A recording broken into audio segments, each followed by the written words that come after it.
కింద అనేక గుహలు, అనేక రహస్య మార్గాలు ఉన్నాయనేసి చెబుతున్నారు.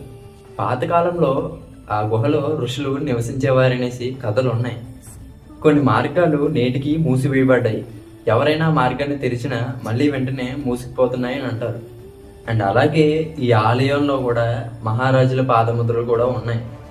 కాకతీయులు, విజయనగర రాజులు, చాళుక్యాలు అండ్ వీళ్ళందరూ ఈ ఆలయాన్ని పునర్నిర్మించారనమాట. ఇంత బలమైన నిర్మాణం వెనుక ఉన్న రహస్యం ఏంటి? శిల్పకళలో దాగిన ఆధ్యాత్మిక కోడ్లు కూడా ఇప్పటికీ కూడా శాస్త్రవేత్తలకు ఒక మిస్టరీగానే మిగిలింది. అలాగే ఇక్కడికి వచ్చిన ప్రతి భక్తుడు కూడా ఒక శాంతిని, ఒక ఆత్మానుభూతిని అనుభవిస్తారు. ఇది ఒక భ్రమ కాదు. ఈ స్థలం లోపల ఉన్న ఒక శక్తి నిజంగానే మనసుని మార్చేస్తుంది.